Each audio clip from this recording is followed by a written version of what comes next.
Hello friends, एक बार फिर से आपका स्वागत है करियर की बात सौरभ के साथ में, जहां आपको मिलती है करियर की क्लियर गाइडेंस बिना किसी कंफ्यूजन के। आज हमारे साथ हैं दिल्ली के एक रिनाउंड आर्टिस्ट मिस्टर अक्षत सिन्हा, जो आर्टिस्ट हैं, आर्ट क्यूरेटर हैं और आर्ट इंस्टॉलेशन भी करते हैं। अक्षत ने इंडिया के अलावा इंटरनेशनल लेवल पर भी अपना नाम कमाया है आर्ट की दुनिया में। चलिए स्वागत करते हैं अक्षत सिन्हा का। Akshat, welcome to my podcast. Thank you so much, Saurabh, for having me here. I am very privileged to be here today. अक्षत, आपका जर्नी बहुत ही इंस्पायरिंग है, मैकेनिकल इंजीनियरिंग से आर्टिस्ट। कैसे? आई थिंक जब हम बचपन में, मैं उस एरा से बिलोंग करता हूँ जहाँ पे हमारे decisions of choice of career जो है वो आधा टाइम से ज़्यादा तो हमारे पेरेंट्स पे डिपेंड करते थे, बाकी हमारे मार्क्स पे डिपेंड करते थे। अच्छे मार्क्स से थे वो, I had science in school and I got a scholarship to go to Russia. मैं रशिया पढ़ने गया 1991 में, जो बहुत ही इंटरेस्टिंग टाइम्स थे क्योंकि सोवियत संघ टूटा और रशिया बना। तो मैंने मैकेनिकल इंजीनियरिंग वहाँ पहले बैचलर्स कंप्लीट करी, फिर मास्टर्स कंप्लीट करी, फिर पीएचडी भी कर रहा था। अल्टीमेटली मैं इंडिया फिर कंप्लीट करके सारी चीज़ें वापस आया India and I got a shock, क्योंकि इंजीनियर्स इतने ज़्यादा हो चुके थे जितने की हद नहीं है। साथ ही साथ I think I started to explore कि और क्या चीज़ें करी जा सकती हैं। Engineering provided me with the knowledge and understanding कि लॉजिक को कैसे लगाया जाता है ज़िंदगी के साथ। How do you source think, क्योंकि किसी चीज़ को भी समझने की ताकत जो है वो इंजीनियरिंग ने मुझे ज़रूर दी है। और मैं हमेशा कृतज्ञ रहूँगा अपने सारे टीचर्स का, जिन्होंने जो है मुझ में ठोक बजा के जो है वो चीज़ें डाली। मैंने अपनी जो है वो कंपनी स्टार्ट करी एंड बियॉन्ड अ पॉइंट मुझे रियलाइज़ हुआ कि हम ज़िंदगी जीते हैं और ज़िंदगी जीना भूल जाते हैं। तो मैंने सबैटिकल लिया 1 साल और सोचा कि मैं अपनी ज़िंदगी के साथ क्या करना चाहता हूँ। And at the age of 33 I decided कि आर्ट वो एक चीज़ है जो मैं बचपन में किया करता था। मेरी मदर जो है, मुझे वो खुद काफ़ी अच्छी आर्टिस्ट हैं। गाना बजाना और डांस और स्पोर्ट्स और पेंटिंग, वो सब में माहिर थी। ऑब्वियसली सारी माँओं का खाना भी बहुत अच्छा होता है, तो उनकी गुरमे कुकिंग भी बहुत बढ़िया हुआ करती थी। तो उनसे जो इंस्पिरेशन मिली हुई थी बचपन में, और मुझे लगता है वो एक कीड़ा जो रह गया था कि एक्सप्लोर करना है कि हाउ टू एक्सप्रेस योरसेल्फ। ये जो एक्सप्रेशन का एक डिज़ायर थी मेरी, मैंने 1 साल का डिप्लोमा करा फाइन आर्ट में और 2007 से फिर मेरी आर्ट की जर्नी चालू हो गई। Very good. अक्षत, मैंने सुना है कि आपका रशिया से भी कनेक्शन रहा है, तो वहाँ का आर्ट कल्चर और एनवायरनमेंट ने आपको कैसे इन्फ्लुएंस किया, आपकी आर्ट जर्नी में? क्योंकि वहाँ तो आप इंजीनियरिंग पढ़ रहे थे। बिल्कुल आप सही कह रहे हैं। एक्चुअली हम जिन रिश्तों और जिन संबंधों के साथ जीते हैं और जिस एरिया में रहते हैं, उसका बहुत इम्पैक्ट हमारी सोच पर आता है। और यही इम्पैक्ट जो है वो लेकर हम अपने एक्सप्रेशन में भी लेकर आते हैं, चाहे किसी भी तरीके का हो। और आर्ट को मैं इतने छोटे दायरे में सिर्फ पेंटिंग की तरह से नहीं देखता, मैं देखता हूँ कि एक आर्ट एक एक्सप्रेशन है, जो एक एक्शन है जिसको किसी भी तरह से किया जा सकता है। कोई भी माध्यम हो सकता है, म्यूजिक हो सकता है, पेंटिंग हो सकता है, राइटिंग हो सकता है, फिल्म मेकिंग हो सकता है, फोटोग्राफी हो सकता है। तो आर्ट के दायरे भी बहुत हैं। इंटरेस्टिंग बात ये रही कि मुझे मौका मिला रशिया जाने का, और रशिया जो है अपने में काफ़ी समृद्ध देश है, एटलीस्ट कल्चर और आर्ट के उससे।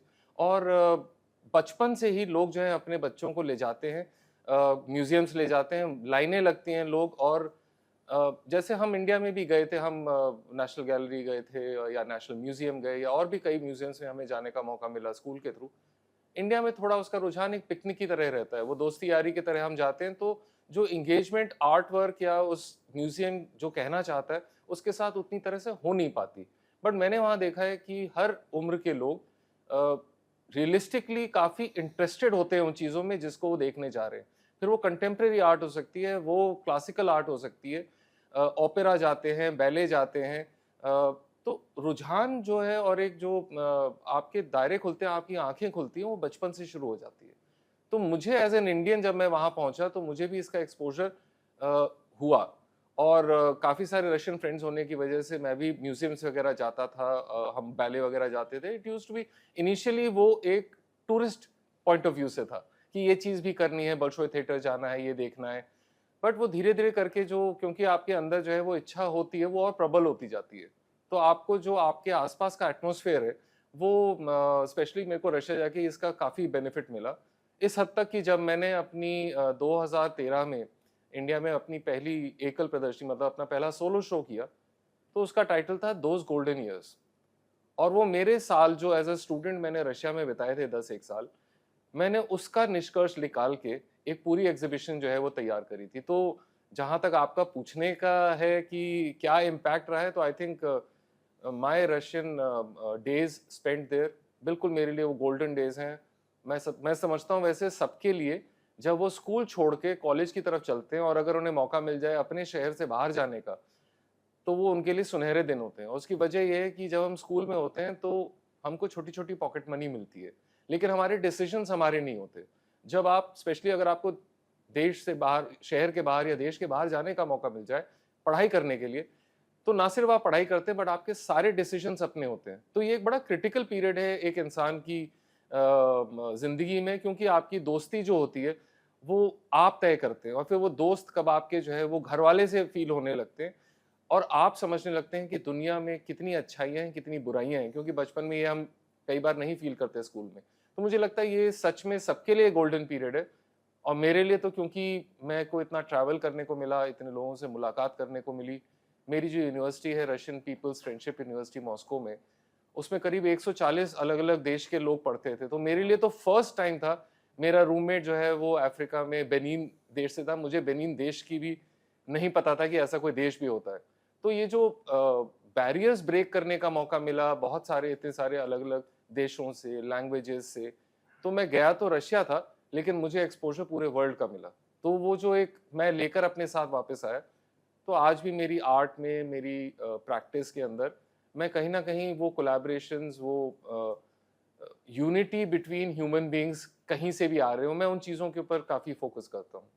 तो मतलब जैसे हमने काफ़ी मूवीज़ में देखा है कि रशियंस लव इंडियन बॉलीवुड, जी, जैसे मेरा नाम जोकर, राज बिल्कुल। कपूर, उनको आई मीन दे लव, जी। आप उसी प्रथा को आगे बढ़ा रहे हो?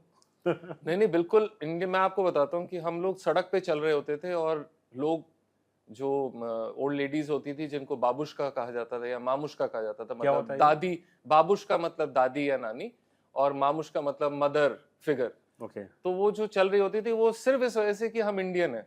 वो एक बार पूछती थी कि तुम इंडियन हो, वो गले भी मिल जाती थी, वो तैयार होती थी कि तुम मेरे घर चलो, मैं तुम्हें खाना खिलाऊंगी। और क्योंकि उन सब ने जो है वो इंडिया को सच में राज कपूर की फिल्मों से देखा था। ओके। हम जिस दशक में पहुंचे हैं उसमें ऑलरेडी राज कपूर के बाद मिथुन चक्रवर्ती का भी एक बहुत बड़ा फेज रहा, जिसके अंदर उनकी डिस्को डांसर, ये फिल्में यूथ के साथ काफी जो है वो प्रचलित रही। बट रशियन टीवी टेलीविजन के ऊपर हिंदी फिल्में रशियन में डब होके जो है वो दिखाई जाती थी। सिनेमा हॉल्स में फिल्में दिखाई जाती थी रशियन में डब। लोग जो है बड़े बड़े आंसुओं से जो है वो निकलते थे बाहर। और वो जो कनेक्शन है ना, डेफिनेटली बॉलीवुड ने प्ले करा हमारे लिए। Most of the people new Nehru और इंदिरा गांधी, वो उन लोगों को जानते थे क्योंकि वो लोग आते रहे थे और उन लोगों के साथ जो है एक कनेक्शन इंडिया और रशिया का, जब इंडिया इंडिया बना और रशिया रशिया बना, उससे बहुत पहले पुराना है। अफनासी निकेतन 550 साल पहले इंडिया आ गए थे, वास्को डी गामा से बहुत पहले। तो और इंडियंस भी काफी ट्रैवल कर रहे हैं, तो ये जो एक एक्सचेंज होता है ना, वो पीपल टू पीपल भी बहुत था। और ऐसे आइडियल्स थे, जैसे राज कपूर की आपने बात करी, मैंने जैसे मिथुन चक्रवर्ती, या उसके बाद आज अगर मैं, जैसे अभी पिछले हफ्ते भी मैं मॉस्को में ही था, और अब और ज्यादा हो गया है, और ज्यादा आसान हो गया। पहले कुछ चैनल्स के ऊपर जो है वो हिंदी फिल्में आती थी, वो सब है। मुझे पता है कजाकिस्तान के जो प्रेसिडेंट हैं, उन्होंने जो है वो हिंदी गाना आवारा जो है काफी अच्छी तरह जानते हैं, और आई थिंक यूट्यूब पे अगर आप सर्च करेंगे तो मिल भी जाएगा आवारा कि हूँ। उन्होंने खुद जो है वो गाया हुआ है। तो ये पुरानी चीजें तो लोगों के जहन में है ही, साथ ही साथ अब जो है काफी इंडियन फेस्टिवल्स होने लगे हैं, स्पेशली मॉस्को में। 8-8 9-9 दिन के होली मेला होता है, सेंटर ऑफ द सिटी के अंदर होता है, तो काफी लोग जो है कंटेम्प्रेरी इंडिया के साथ भी जुड़ पा रहे हैं। तो ना सिर्फ हम एक नॉस्टैल्जिक फीलिंग लेके चल रहे हैं अपने साथ, बट जो आज का इंडिया है, आज यहाँ फिल्म रिलीज होती है, विद इन अ मंथ जो है वो मॉस्को में भी रिलीज हो रही है। ऑसम। हाँ, सो वो शॉर्ट हो गया है। वो जो समय था एक ट्रांसफर ऑफ नॉलेज का या transfer of understanding and culture का, वो अब फास्टर हो गया है। आपने मैकेनिकल इंजीनियरिंग करने के बाद कॉर्पोरेट में जॉब भी करी है?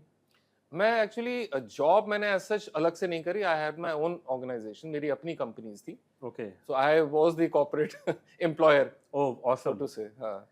तो ये जो ट्रांजिशन था आपका कॉर्पोरेट से आर्टिस्टिक वाला, ये टफ डिसीजन था या आप चाह रहे थे कि जब आप जॉब कर रहे थे कि ये जल्दी से मेरे को ट्रांजिशन करना है, I am not liking my corporate world? नहीं, I would not say that. I was very happy actually. मेरी, I mean the last company that I own at that time before I started with art, वो company जो है वो HR recruitments में थी, and बहुत ही exciting job था। हम हेड हंटिंग करते थे टू द पॉइंट कि एयरटेल का जब फर्स्ट बिलिंग सिस्टम जो है तैयार हो रहा था, तब तो बिल्कुल नेसेंट स्टेजेस है, मैं 2004-5 की बात कर रहा हूँ। उसकी हेड हंटिंग हमने की थी, उसकी हायरिंग सीनियर लेवल्स की हमने की थी। तो वो मज़ेदार भी बहुत था, क्योंकि बहुत सारे अलग अलग देशों से, कहीं सिंगापुर में हम बात कर रहे हैं, कहीं यूएस में बात कर रहे हैं, बिकॉज जो प्रोफेशनल सीनियर लेवल के थे उनको कहीं से हमें पोच करना है। तो it was like being a spy also. तो बड़ा एक्साइटिंग भी था, and it was well paying, काफ़ी मतलब ठीक ठाक सैलरी पॉइंट्स भी थे हमारे। We used to earn well. We were empanelled with most of our vendors, मतलब as vendor we were empanelled with Wipro हो गया आपका, टाटास के साथ हो गया। We were empanelled with these major companies. But I think overnight तो नहीं है, लेकिन कहीं ना कहीं वो एक फीलिंग आने लगी कि इसके बाद क्या। मैं ऑलरेडी 24 में से 17-18 घंटे काम करता था, अपने लिए करता था, खुशी से करता था, एंड ऑल्सो नोइंग कि इसका जो है वो फाइनेंशियल बेनिफिट भी आएगा। बट कहीं ना कहीं एक वो अंदर से जो है वो खालीपन सा महसूस होने लगा कि क्या मैं जिंदगी में यही करता रहूंगा, फिर नए कंपनी की रिक्वायरमेंट्स आएंगी और मैं उसको फुलफिल करूंगा, या नए प्रोजेक्ट्स इसी के अंदर होंगे। बट वो एक मुझे काफी एक लिमिटेड चीज लगी, क्योंकि ना तो मैं लोगों से एक्चुअली में जुड़ पा रहा था, ऑल्दो मैं बात बहुतों से करता था, लेकिन मैं अपनी बात नहीं कह पा रहा था। मन की बात। मैं मन की बात नहीं कह पा रहा था। हमारे मोदी जी भी मन की बात करते हैं, तो आपने भी शुरू कर दी थी मन की बात आर्टिस्ट बनने के बाद। हाँ, बिल्कुल बिल्कुल। मुझे लगता है हर आर्टिस्ट अपने मन की बात ही करता है हमेशा। अक्षत, आपने कोई फेमस आर्टिस्ट के साथ भी कोलैबोरेट करा है या उनके साथ काम करा है, तो वो एक्सपीरियंस कैसा रहा आपका, अगर करा है तो? मुझे लगता है कि मैंने जितने भी आर्टिस्ट के साथ काम करा है वो मुझसे ज्यादा फेमस है, ओके। और मेरी कोशिश भी यही थी। चाहे वो बिनॉय बहल हों, उनके साथ मैंने जो है काम करा, बहुत ही रिनाउंड फिल्म मेकर, और उन्होंने अजंता के ऊपर इतनी जो है वो बिल्कुल पाथ ब्रेकिंग जो है फोटोग्राफी करी है, and he has done made so many films for Doordarshan and the ministry. I think he has a Limca book of records for visiting the most number of Buddhist spots in India okay. और all over the world. मतलब उन्होंने ही मुझे बताया कि Russia में कलमिकिया करके जगह है, जहां पर जो है वो बुद्धिस्ट मॉनेस्ट्री है, और मतलब मैं रशिया रहा लेकिन मुझे नहीं पता था। तो उन्होंने वर्ल्ड काफी ट्रैवल किया हुआ था, उनके साथ काम करने में मुझे काफी अच्छा लगा। मुझे लगता है उम्र से ज्यादा फर्क नहीं पड़ता, फर्क पड़ता है कि एक्सपीरियंस क्या है सामने वाले का जिसके साथ आप काम कर रहे हैं। और मेरी हमेशा से ये कोशिश रही है कि मैं कोलैबोरेट करूं। इवन आज अगर मैं क्यूरेशन करता हूं, किसी आर्टिस्ट के साथ करता हूं, मैं इस व्यू पॉइंट से चलता हूं कि मैं एक ब्लैंक स्लेट हूं, और इस ब्लैंक स्लेट के पास ठीक है अपना एक पास्ट है, एक एक्सपीरियंस है जिसको मैं आगे लेकर आता हूँ, जिसका बेनिफिट वो सामने वाला ले सकता है। बट मेरा हमेशा फोकस ये रहता है कि क्या मैं और सीख सकता हूँ, क्या मैं और जान सकता हूँ, क्या मैं और, क्योंकि इंसान को जानना, उसके रिश्तों को जानना, उसकी सोच को समझना, उसके एक्सप्रेशन को समझना, आई थिंक कहीं ज़्यादा बड़ी बात है फाइनेंशियल रिटर्न से ज़्यादा। मुझे लगता है ये जो पीपल टू पीपल मुझे रिस्पॉन्स मिलता है, ये मेरी पर्सनल ग्रोथ के लिए बहुत इंपॉर्टेंट लगता है मुझे। एक आम आदमी जब आर्ट के बारे में सुनता है तो उसके माइंड में सिर्फ पेंटिंग आता है, तो आर्ट में पेंटिंग के अलावा और क्या different different forms of art है, और उनमें क्या जॉब रोल्स हो सकते हैं? काफ़ी बड़ा क्वेश्चन है, बट मुझे आप पहले डिफरेंट फॉर्म्स ऑफ आर्ट के बारे में बताओ, फिर नेक्स्ट क्वेश्चन पे आते हैं। अच्छा, नहीं, मुझे लगता है ये क्वेश्चन अपने में बहुत बड़ा है, क्योंकि आर्ट को समझना कि आर्ट है क्या। अभी आपने भी जो सवाल पूछा वो उसमें आर्ट जो है एक नाउन है, वो एक संज्ञा है। जैसे आपने पूछा किस किस तरीके की आर्ट होती है, तो ये सही है कि माध्यम अलग अलग हैं आर्ट के, बट मुझे पहली चीज, आर्ट मुझे एक वर्ब लगता है। मुझे लगता है कि वो क्रिया है, कि आर्ट जो है हम करते हैं, तो आर्ट जो है एक वे ऑफ एक्सप्रेशन है। तो जब हम इन चीजों को सोच के, ये हमारा धरातल होगा। हाँ? करते हुए वर्ब है, हो जाने के बाद तो नाउन हो सकता है ना? हाँ, सो वही है कि आर्ट और आर्ट वर्क में फर्क होना चाहिए। हम कोशिश क्या करते हैं, हमेशा आर्ट को आर्ट वर्क के साथ लेके चलते हैं। अब जैसे मान लीजिए एक फिल्म बनी, हम उस पूरी फिल्म को आर्ट बोल लेते हैं, लेकिन मैं कहता हूं वो फिल्म एक आर्ट वर्क है, वो एक रिजल्ट है। आर्ट वो पूरी वो थी जिसके अंदर आपके साउंड इंजीनियर और वो सारे जो है एक्टर्स और डायरेक्टर्स और स्टोरी राइटर्स, उन सारों का साथ में जुड़ के एज अ टीम उसको क्रिएट करना, वो जो प्रोसेस है ना, वो आर्ट है। जो रिजल्टेंट है वो एक बहुत इंपॉर्टेंट चीज है, वो निष्कर्ष निकाल के दिखाती है, वो आउटपुट दिखाती है और पब्लिक उसी को देख पाती है शायद। इसलिए मैं बिलीव करता हूँ कि एक आर्ट वर्क की दो जर्नी है, दो लाइफ साइकिल है। पहली लाइफ साइकिल है जब वो आर्टिस्ट उसको क्रिएट कर रहा है। अब वो आर्टिस्ट इंडिविजुअल हो सकता है, चाहे वो पेंटिंग कर रहा हो, वो फोटोग्राफी कर रहा हो, वो कुछ लिख रहा हो। फिल्म के लिए आपको एक से जनरली ज्यादा लोग चाहिए होते हैं, तो वो एक टीम हो गई, लेकिन वो एक टीम एफर्ट होने के बावजूद वो एक कॉमन एक्सपीरियंस है। तो ये एक लाइफ है उस आर्ट वर्क की। जब वो चीज खत्म होकर लोगों के सामने आती है और वो प्रेजेंट होती है, फिर चाहे पेंटिंग दीवार पे लगी हो गैलरी के अंदर या किसी के घर के अंदर, या फिल्म जो है वो थिएटर में लगी हो या कहीं दिखाई जा रही हो, या आप उसकी नॉवल कहीं पे जो है वो किसी की राइटिंग पढ़ रहे हो, ये एक अलग लाइफ साइकिल है। और इंटरेस्टिंग बात यह है कि जो वो आर्टिस्ट है जिसने उसे क्रिएट करा है, जब वो उसे फिर से देखता है तो वो खुद एक और लाइफ साइकिल जीता है। ऐसा मेरा मानना है कि जो आर्टिस्ट है उसको उसकी सबसे बड़ी जो धरोहर है, सबसे बड़ी जो रिटर्न है, वो प्रोसेस है उस चीज को क्रिएट करने का। लेकिन जिंदगी की जरूरतें बहुत जरूरी हैं, उनको पूरा करना जरूरी है। हम सिर्फ अपनी आर्ट से लिमिटेड नहीं रह सकते, अपने जो है वो अपने अपने दायरे के अंदर नहीं रह सकते, और अपने दायरे में रहते हुए भी हमें अपने आर्ट को क्रिएट करने के लिए मीडियम्स चाहिए होते हैं, खर्चे होते हैं, हमें कहीं जाना पड़ता है, लोगों के साथ कंसल्टेशंस होती हैं। आप पेंटिंग कर रहे हैं तो आपको उसके अंदर जो है वो पेंटिंग मटेरियल्स चाहिए होंगे, इंस्टॉलेशन कर रहे हैं तो उसके कुछ ऑब्जेक्ट्स चाहिए होंगे। तो ये सारी चीज़ों के खर्चों के लिए एक करियर बनाना बहुत ज़रूरी है। सो जो आर्ट फॉर्म्स हैं या जो हम आर्ट की क्रिएशन की बात कर रहे हैं, वो कई अलग अलग तरीकों से हो सकती है। हम इसे सिर्फ पेंटिंग पे ना रोकें। अगर हम जो 2D आर्ट है, मतलब ये जो पेंटिंग की कला है, इसके भी तो देखें, ये बहुत सारी चीज़ें हैं। इसमें डिज़ाइनर भी आता है, इसमें इलस्ट्रेटर्स भी आते हैं, इसमें पोर्ट्रेट मेकर भी आता है। इसके अलावा आर्ट को अगर और दायरा बढ़ाया जाए तो इसके अंदर 3D में स्कल्पचर्स बनते हैं, कोई पीओपी में काम कर रहा है, कोई वॉल पे रिलीफ वर्क कर रहा है, जिसमें स्ट्रीट आर्ट आज की तारीख में बहुत है। इसके अलावा अगर हम ये विजुअल आर्ट्स को छोड़ें तो परफॉर्मिंग आर्ट्स अपने में होती हैं, जिसमें म्यूजिक है, डांस है, फिर फिल्म्स आ जाती हैं आपकी। मुझे लगता है जो लेखनी है लोगों की, मतलब जो राइटिंग है, वो भी एक बहुत ही ब्यूटीफुल आर्ट फॉर्म है। तो इंसान को एज एन आर्टिस्ट अगर अपने आप को एक्सप्लोर करना है तो कोशिश करनी चाहिए कि चीज़ों को एक्सपीरियंस करें बचपन से ही। और अगर हम अपनी नेक्स्ट जनरेशन को जो है वो एक्सपीरियंस करने का मौका देंगे, तो जब वो उस समय पर आएंगे जब एक करियर चॉइस करनी होगी, आज की तारीख में फाइन आर्ट आपको चॉइस भी मिलती है आपके जो है वो 11th एंड 12th के अंदर पढ़ने के लिए भी। You can pursue your studies in that subject also. तो उस चीज़ को करना है, कैसे करना है, अगर हम उनकी जागरूकता पहले से बढ़ा देंगे, अगर वो ज़्यादा जो है वो पेंटिंग्स बनाएंगे या बचपन में जो है वो ड्राइंग्स करेंगे, फिल्में ऐसी देखें जिसके अंदर जो है वो कुछ एक्सप्लोर करने का हो, चाहे एनिमेशन ही हो, बट वो एक्सप्लोरेशन की जो एक वो जिज्ञासा जो है वो हमें वो बीज बोना बहुत ज़रूरी है बच्चों के अंदर। तो ये फॉर्म्स कई हो सकते हैं, अपने चॉइस के हिसाब से इंसान को जो है वो चूज करना पड़ेगा, और चॉइस के साथ साथ फिर अपनी काबिलियत देखनी पड़ेगी। अगर मेरी आवाज़ अच्छी नहीं है, मैं नहीं गा पा रहा हूँ, तो हो सकता है कि मैं जो है वो प्लेबैक सिंगर ना बनूं, बट ऐसा हो सकता है कि मैं साउंड इंजीनियरिंग में चले जाऊं, मैं वॉइस ओवर्स के अंदर जा सकता हूं, क्योंकि वो भी एक आर्ट फॉर्म है।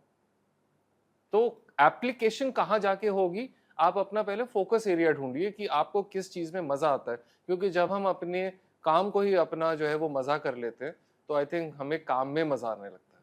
तो मतलब आप कह रहे हो कि आर्ट हम दो कैटेगरी में डिवाइड कर रहे हैं, एक विजुअल आर्ट और एक परफॉर्मिंग आर्ट। विजुअल आर्ट में हमारा पेंटिंग, फोटोग्राफी, स्कल्पचर ये सब आ गया जी। और जो परफॉर्मिंग आर्ट है उसमें theatre, dance, music, writing, film, script, film ये सब आ गया। हाँ, मतलब और भी हैं वैसे तो, मतलब there are specifically multiple forms of art also जो क्लासिकली हमें दिए हुए हैं, बट मोटा मोटा तौर पे I think we can focus on them. Fine art क्या होता है फिर? देखिए, फाइन आर्ट एक टर्म है जो लगा दी गई है, जिसके अंदर जो हॉबी आर्ट होती है उससे जब आप उसको कोशिश करते हैं ज़्यादा रिफाइन करने की, तब फाइन आर्ट की बात आती है। करने को तो फोटोग्राफी हर जना करता है, आज सबके हाथ में मोबाइल है। मतलब एक तरीके से वही कहना चाह रहे हैं आप, जो एमेच्योर और प्रोफेशनल में difference बिल्कुल सही बात है, बिल्कुल यही बात है कि जो जब आप अपनी एमेच्योर चीज़ को अपनी डिज़ायर को to express through that medium of art, आप जब उसके बारे में और जानकारी लेते हैं, and you can be self taught. आज की तारीख में आपको हर जगह यूट्यूब पे कहीं भी जो है वो ट्यूटोरियल्स वगैरह भी मिल जाते हैं, बट आप कहीं से पढ़ के भी निकल सकते हैं। आप उसकी बेसिक्स को समझें और फिर उसको अप्लाई करें। दैट वे आई थिंक आपका जो एक्सप्रेशन है वो ज़्यादा टेक्निकली स्ट्रांग हो जाता है। विजुअल आर्ट्स के बारे में अगर हम बात करें तो उसमें क्या करियर ऑप्शंस हैं? मतलब अगर एक बच्चा है, लेमैन है, उसने कहीं से कोर्स कर लिया, जी। तो क्या करियर अपॉर्चुनिटीज़ हैं उसके लाइफ में? क्या स्टार्टिंग सैलरी हो सकती है और कहाँ तक वो पहुँच सकता है? देखिए जहाँ तक मैं बिल्कुल एंड से स्टार्ट करता हूँ, जहाँ तक सैलरीज की बात है, तो इट्स अ चेंजिंग डेमोग्राफिक। तो किस शहर में आप हैं, इससे बहुत डिपेंड करता है। अब दिल्ली, बॉम्बे, बैंगलोर वगैरह के, कलकत्ता के खर्चे ज़्यादा हैं, तो वहाँ की सैलरीज अपने आप ही जो है वो थोड़ी सी ज़्यादा होती हैं। प्लस वहाँ पे अपॉर्चुनिटीज़ भी ज़्यादा होती हैं इन शहरों में। छोटे शहरों में आपके खर्चे कम होते हैं, लेकिन आपकी सैलरीज भी उसकी अकॉर्डिंगली थोड़ी सी कम होती हैं। लेकिन मुझे लगता है कि आज के टाइम पे टियर 2, टियर 3 सिटीज़ भी काफ़ी रैपिडली जो है वो स्मार्ट सिटीज़ होती जा रही हैं, तो अपॉर्चुनिटीज़ वहाँ पे बहुत है। वहाँ पे भी बहुत हैं, बहुत से लोग शहरों से, क्योंकि आबो-हवा जो है वो मुश्किल हो जाती है, खर्चे बहुत ज़्यादा होते हैं, स्ट्रेस और टेंशन बहुत होती है, तो काफ़ी लोग जो हैं वो शहरों से बल्कि वापस पलायन करके छोटे शहरों में जा रहे हैं, क्योंकि उन्हें लगता है चाहे पैसा कम मिले, लेकिन उनको जो वो काम कर रहे हैं उसकी बेस्ट वैल्यू मिल जाती है। और अब क्योंकि हम रिमोटली भी काम कर सकते हैं, जिसके अंदर हमारी जो डिलीवरेबल्स हैं वो, अब मान लीजिए मैं किसी के लिए बैकग्राउंड डिज़ाइन कर रहा हूँ, है ना? किसी एनिमेशन के लिए बैकग्राउंड डिज़ाइन कर रहा हूँ, तो मैं रिमोटली अपने घर पे बैठ के कर सकता हूँ। मेरा घर कहीं भी हो सकता है, वो मेरे घर के पास वाला कैफ़े भी हो सकता है। So these opportunities have opened new gates. अब इनका करियर अपॉर्च्युनिटीज़ हैं क्या-क्या? तो मुझे लगता है कि पहले ये समझना ज़रूरी है, अगर हम विजुअल आर्ट्स के बारे में बात करें, पेंटिंग बनाना, एक जो बिल्कुल सब लोग समझते हैं कि भाई एक पेंटर वो एक आर्टिस्ट होता है जो पेंटिंग बनाता है, जनरली कैनवस पे बनती है, वो ऑयल पेंट्स यूज करेगा या एक्रिलिक पेंट्स यूज करेगा, और या फिर वो वाटर कलर ऑन पेपर करेगा, किसी भी इन कुछ मीडियम्स को यूज करके अपने कुछ काम तैयार करेगा। या तो वो किसी गैलरी के अंदर प्रदर्शनी करेगा, वहां पे एग्जीबिशन होगी उसकी, सोलो हो सकती है, ग्रुप हो सकती है, और लोगों के साथ में जो है वो मिक्स करके हो सकती है, जिसके लिए या तो वो पे करेगा या फिर उसको इनवाइट किया जाएगा वहाँ पे एग्जिबिट करने के लिए, और वहाँ से जो सेल्स होंगी उससे जो है वो अपना जीवन यापन कर पाएगा। दूसरा तरीका है कि वही आर्टिस्ट काम बनाता है, एग्जीबिशन करे ना करे, वो किसी गैलरी के थ्रू काम करता है। देर आर प्रोफेशनल गैलरीज जो एस्टैब्लिश्ड एंड अपकमिंग आर्टिस्ट के साथ काम करती हैं। एस्टैब्लिश के साथ तो बहुत गैलरीज हैं जो काम करती हैं, because that is more of an investment. जो हमारे सीनियर्स रहे हैं, चाहे हुसैन साहब हों, सूजा हों, रजा हों, तैयब मेहता रहे हों, तो इन सब का क्या है, इनके काम, अब वो तो हमारे साथ रहे नहीं इनमें से कोई भी, लेकिन उनके काम बिल्कुल जो है एक साइंड बॉन्ड की तरह है, वो कभी भी जो है बुनाए जा सकते हैं, वो एक इन्वेस्टमेंट पॉइंट ऑफ व्यू से। बट जो अपकमिंग और मिडिल लेवल के जो आर्टिस्ट होते हैं, वो जनरली या तो अपने रिसोर्सेज से काम करते हैं या फिर गैलरी सिस्टम के थ्रू वर्क करते हैं, जिसमें गैलरी उनको रिप्रेजेंट करती है। अगेन इसके अलग अलग रिलेशनशिप कॉन्ट्रैक्ट्स हो सकते हैं उनके और गैलरी के बीच में। जैसे वो अपने काम बना के गैलरी उसमें से सिलेक्ट करके अपने पास रख सकती है for a period of time, कि भाई 6 महीने या 1 साल मेरे पास रहेंगे, and that gallery will make an effort to sell. Promote the artist and sell the work. ऐसा भी होता है कई बार जो है वो काफ़ी उनको क्रेडिबिलिटी दिखती है आर्टिस्ट के काम के अंदर, दे फील कि इसके अंदर पोटेंशियल बहुत है, तो कई बार गैलरीज इन्वेस्ट भी करती हैं आर्टिस्ट के अंदर कि that we will keep you, आपको हम एक जो है वो मेहनताना जो है वो पर मंथ भी दे सकते हैं, but these are the number of works that we expect out of you. आपको जैसे बुक साइनिंग होती है, मान लीजिए अगर हम बुक के ऊपर आ जाए, वैसे तो विजुअल आर्ट से थोड़ा दूर है, कोई भी नया ऑथर होता है, अगर उसको अपनी चीज सेल करनी है, अपनी किताब बाहर लेकर आनी, तो या तो वो सेल्फ पब्लिशिंग के थ्रू जाएगा या फिर वो किसी पब्लिशर के थ्रू जाएगा। वही आर्ट के अंदर है, पेंटिंग के अंदर, या तो आप अपने रिसोर्सेज से अपने आप को प्रमोट करेंगे, जिसके साधन बहुत है, फेसबुक है, इंस्टाग्राम है, शॉपिफाई पे आप अपना कार्ट क्रिएट कर सकते हैं, लोग वहां से भी कर सकते हैं। और क्योंकि बॉर्डर्स काफी जो है वो पोरस हो गए हैं, तो हम इंटरनेशनली भी कर सकते हैं, जिसमें हम एटसी है और भी वेबसाइट्स हैं जिनके थ्रू अपने काम को खुद प्रमोट कर सकते हैं। या हम जो गैलरी का रास्ता है जो ऑलरेडी एग्जिस्टिंग है, हम अपने शहर में पहले जाने कौन सी गैलरीज हैं जो विजुअल आर्ट के साथ काम करती हैं, उसमें से कौन सी ऐसी गैलरीज हैं जो अपकमिंग आर्टिस्ट के साथ काम करती हैं। फिर एक स्टाइल होता है या जॉनर होता है जिसके ऊपर आर्टिस्ट वर्क करता है। तो क्या आपकी कॉन्सेप्चुअल आर्ट है या आपकी डेकोरेटिव आर्ट है, फिगरेटिव आर्ट है, ये अलग अलग तरीके की विधाएं जो पेंटिंग के अंदर डिफाइंड है, तो जिस गैलरी को आप अप्रोच करें ये जानना चाहिए कि वो उसमें काम करती है कि नहीं करती है। तो ये या तो अपने रिसोर्सेज या गैलरी के रिसोर्सेज से आप अपने आप को प्रमोट कर सकते हैं, अपने आप को जो है वो सेल कर सकते हैं। ये पेंटिंग की बात हुई। इसके अलावा आप, जैसे मैं कह रहा था कि आप ड्राइंग और इलस्ट्रेशंस भी कर सकते हैं, तो बुक की इलस्ट्रेशंस बहुत करते हैं आर्टिस्ट।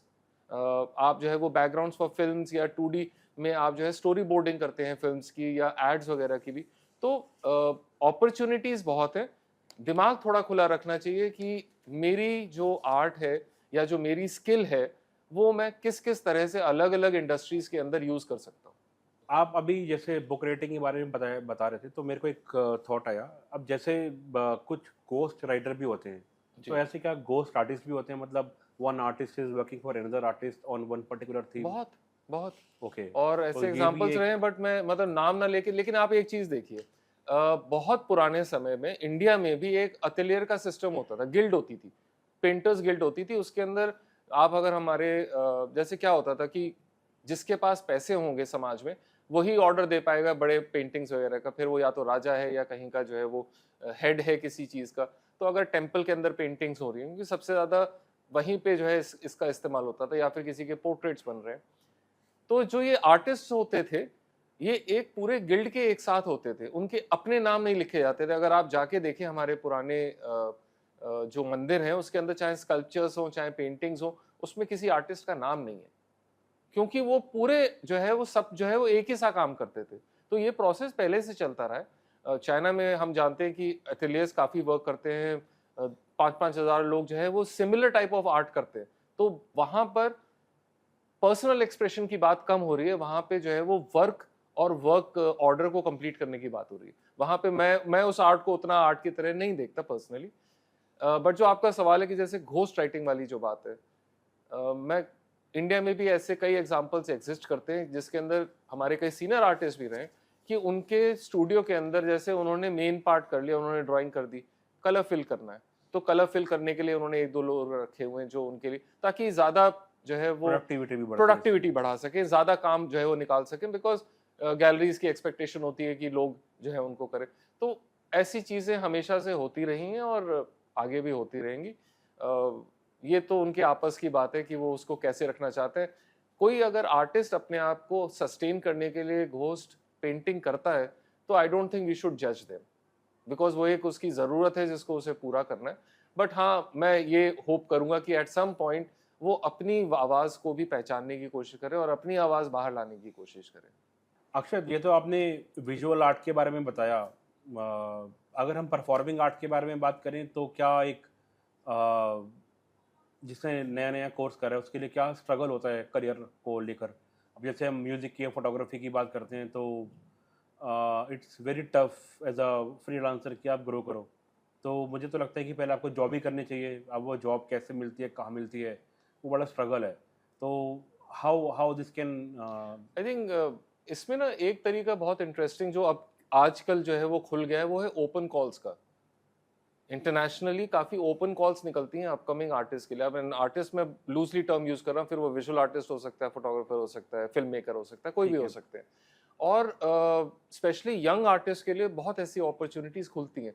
हमें इनके लिए ओपन होना पड़ेगा, हमें जानना पड़ेगा कि ये ऐसे कौन से फोरम्स हैं, ऐसे कौन सी साइट्स हैं जहाँ पर इनके बारे में निकलता है, हमें उनमें अप्लाई करना चाहिए।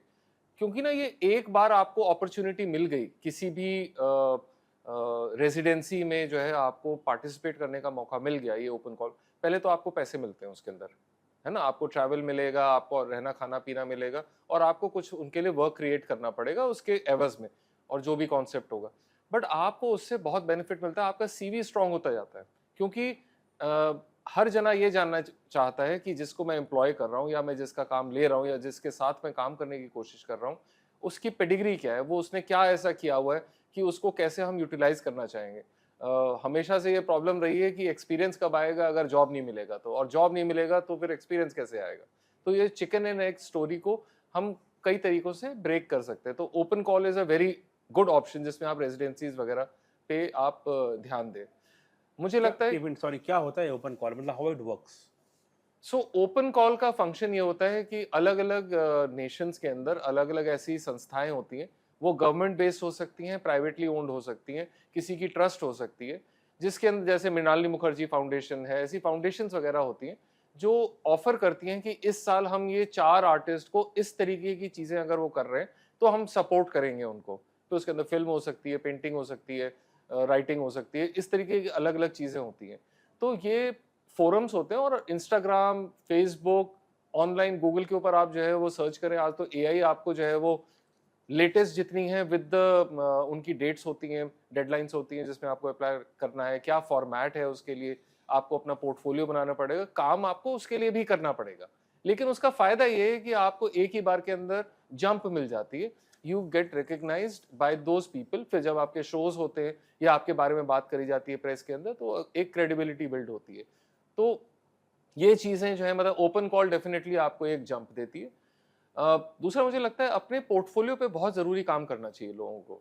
जैसे आपने अपना कोई कोर्स कर रहे हैं, आप कोर्स करते हुए अपने पोर्टफोलियो के ऊपर जो है वो काफ़ी एक्टिवली वर्क करें और कोशिश करें कि आप अपना काम करते-करते अपनी एक वॉइस खोजने की कोशिश करें कि मान लीजिए मैं फोटोग्राफी की बात करता हूँ, सारे फोटोग्राफर एक से नहीं होते हैं। कोई पोर्ट्रेट फोटोग्राफी करता है, कोई स्ट्रीट फोटोग्राफी करता है, कोई फूड फोटोग्राफी करता है, तो कोई फैशन फोटोग्राफी करता है। तो ये डिसीजन लेना कि इनमें से कौन सी ऐसी चीज़ है जो मैं या तो अच्छा कर सकता हूँ या मुझे करने में बहुत मज़ा आता है।